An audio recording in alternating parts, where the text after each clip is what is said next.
Classical Economics says that markets work best when left alone. The idea is that people acting in their own self-interest help the whole economy. This is called the invisible hand. Prices are set by supply and demand. If there's too much of something, prices fall. If there's too little, prices rise. Over time, the market balances itself out. The government shouldn't interfere too much. Just protect property rights and make sure rules are followed. Classical economists believe that when something goes wrong in the economy, people and businesses will naturally adjust over time. For example, if there's not enough of a product like apples, the price will go up. That higher price will encourage more farmers to grow apples, and soon there will be enough again. Public choice theory uses economics to understand politics. It says that politicians and voters often act in their own self-interest, not always for the good of the whole country. For example, a politician might support a tax break for a small group just to win votes, even if it hurts everyone else. This helps explain why governments sometimes make decisions that seem wasteful or unfair. Solutions to this problem include things like constitutional rules that limit government power, sunset clauses, which make laws expire unless renewed, interjurisdictional competition, which encourages competition between regions like states to help check government overreach, and making lobbying and campaign financing more visible to the public. New institutional economics says that the rules of the game matter. These rules are called institutions, things like laws, property rights, and contracts. Good institutions lead to better outcomes. For example, if people know their property is safe and contracts are enforced, they're more likely to invest and start businesses. That leads to more growth. Bad institutions like corruption or weak legal systems make economies weaker. NIE combines economics with history, law, and politics to study why some countries are rich and others are poor.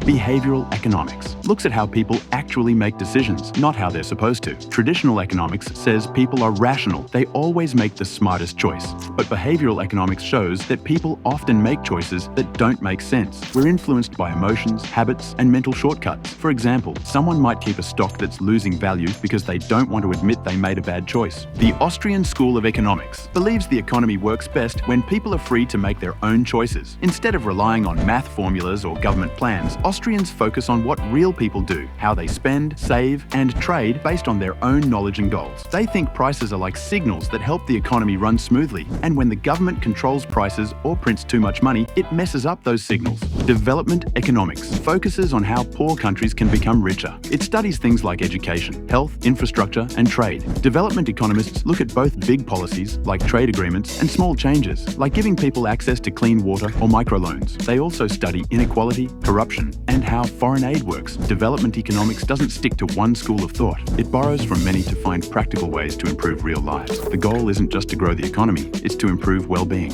Monetarism is the idea that the economy is mainly influenced by how much money is in circulation. Monetarists believe that keeping the money supply stable is the best way to prevent problems like inflation and keep the economy growing steadily. They believe that when the government prints too much money too fast, prices rise because each dollar loses value. The money supply should increase slowly and predictably, not in sudden changes. Unemployment is normal and necessary. Trying to force it too low often leads to higher inflation. The government should avoid trying to manage the economy through spending and focus instead on controlling the money supply. Supply-side economics focuses on helping producers, like businesses and workers, rather than consumers. It says that if you lower taxes and reduce regulations for businesses, people will work more, invest more, and grow the economy. The idea is to make it easier to supply goods and services. More supply means more jobs and lower prices. One famous example is the Reagan tax cuts in the 1980s. Critics say it mostly helps the rich, but supporters believe it boosts the whole economy. A key phrase from this theory is trickle-down economics, the idea that helping businesses will benefit everyone eventually.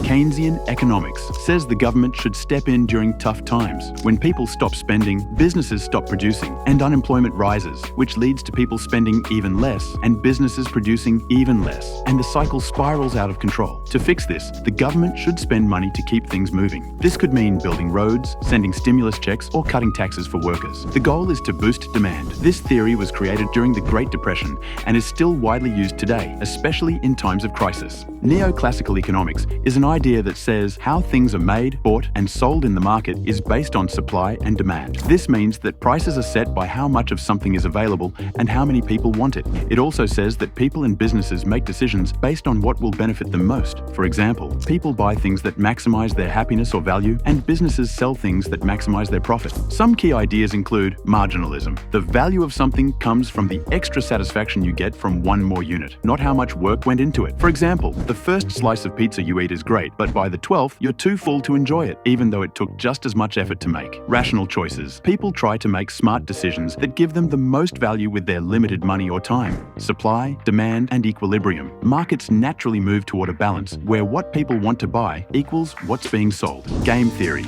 is like playing chess. It's not just about making your move, but also thinking about what your opponent might do next and planning your move in response. One key idea is the prisoner's dilemma, a classic game theory scenario where two individuals acting in their own self-interest end up with a worse outcome than if they had cooperated, even though cooperation would have been the most beneficial path. Example, imagine two criminals arrested for a crime. They are separated and given two choices: stay silent or betray the other. If both stay silent, they each get 1 year in prison. If both betray each other, they get 3 years. If one betrays while the other stays silent, the betrayer goes free and the silent one gets 5 years. The rational decision seems to be to betray, but if both betray, they end up worse off than if they had both stayed silent. Marxian Economics says that capitalism is based on class struggle between workers and owners. Workers create value through labor, but owners take most of the profits. Marx believed this would lead to inequality and social unrest. He argued that capitalism would eventually collapse and be replaced by socialism, where the means of production are shared. Marxian economists focus on power, exploitation, and how economic systems shape society. While many disagree with Marx's predictions, his ideas still influence debates on inequality and the role of government in the economy.